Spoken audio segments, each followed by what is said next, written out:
Mayoral Memo with Matho from Dubbo Regional Council.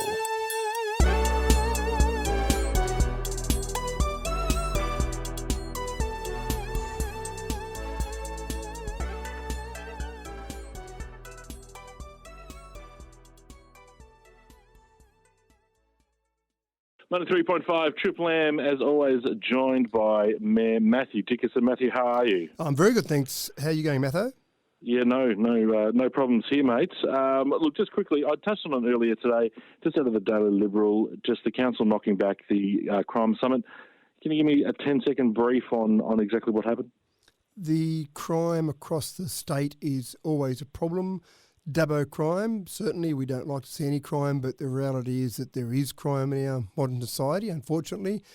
The reports about Dubbo crime going through the roof are incorrect. You can cherry pick figures from the Boxar stats if you would like to make Dubbo crime look absolutely fantastic or absolutely terrible, depends what your focus is.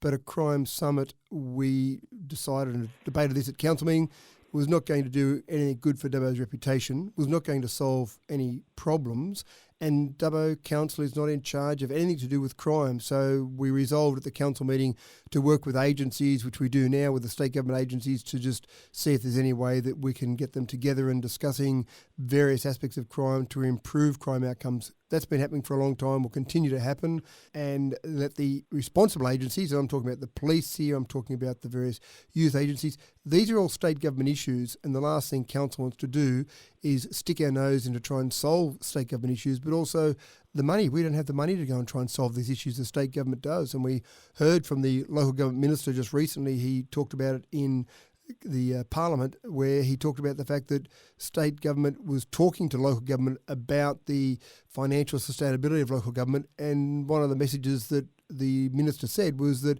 local government really has to have a good hard look at what it's spending money on. Is it spending money on the things that are essential to local government?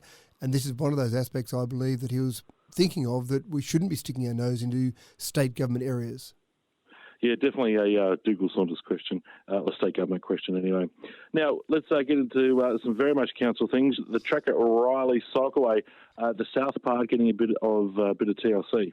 Exactly right. There was a riverbank during the floods at the end of 2022. There was some damage done to various parts of our river, and certainly the riverbank down. This is just past the Tamworth Street Bridge. There was a small collapse of the riverbank there, which didn't affect the Tracker O'Reilly Cycleway, but just started to get a bit too close to the Tracker O'Reilly Cycleway. We had some initial inspections done there, so we temporarily moved the Tracker O'Reilly a bit further away from the riverbank and had some barriers up there. It's a funny thing about barriers. People see barriers as a challenge, not as something to not go through. So people kept moving those barriers or going through those barriers. So we're actually now doing a permanent realignment of Tracker O'Reilly Cycleway. So when you come from Tamworth Street there, anyone that goes down and uses Tracker O'Reilly Cycleway regularly along that area will see some fences up, and we're putting a concrete path around that first section there to redirect that path further away from the riverbank, and then we'll do some revegetation around that riverbank to try and protect that riverbank and protect people using Tracker O'Reilly. Awesome. Now, people are staying longer in Dubbo. Yeah, it's great. This is one of our real challenges. We get lots of visitors to Dubbo. We want to keep them here longer, and that's a challenge we've accepted over many years, and we do that by trying to have more advertising around the various aspects of Dubbo that you can see, even if they just want to come and hang around and sit in various cafes and listen to Triple M, anything that keeps them here for longer. And so we've actually got some latest reports in now that show that before our pandemic, then people were staying on average approximately 2.2 nights. The average now, after tourism started picking up after the pandemic, then we're finding that they're staying about 2.7 nights. Now, that may not sound like a huge increase, but certainly half a day longer is good from an average perspective, and obviously that's all about just having extra expenditure in the community, and that might be visiting tourist attractions, it might be spending money at cafes, or even just staying extra nights in motels. All of those things put some extra money into our economy. Certainly does. Something else that they can go and see is the Archibald Prize. Yeah, I get pretty excited about this. I have this habit of jumping into taxis in Sydney and saying, what are you doing living in Sydney? Why aren't you living in a regional area like, say, for example, Dubbo?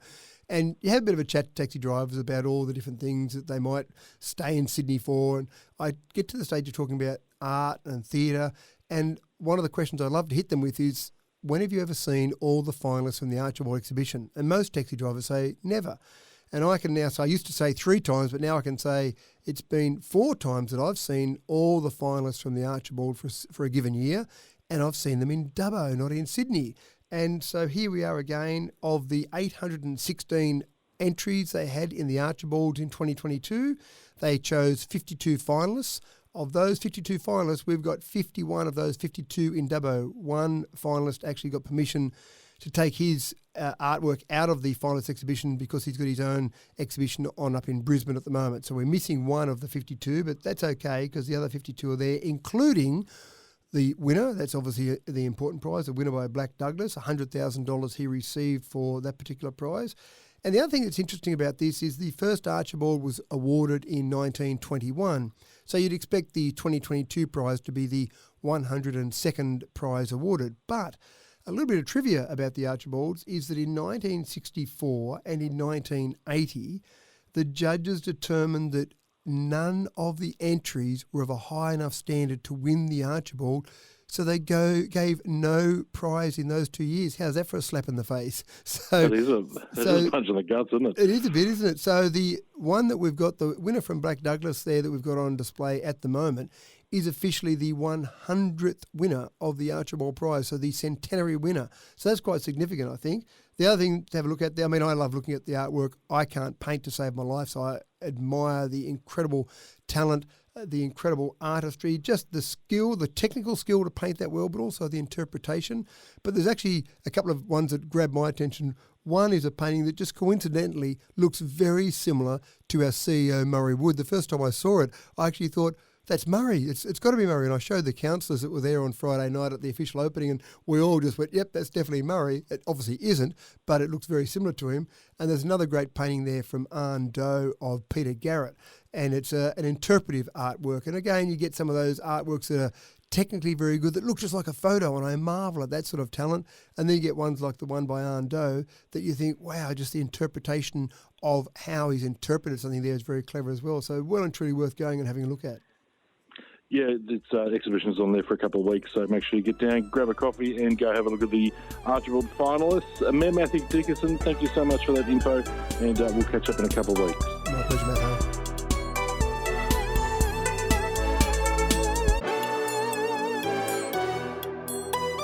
Mayoral Memo with Matthew Dickinson from Dubbo Regional Council.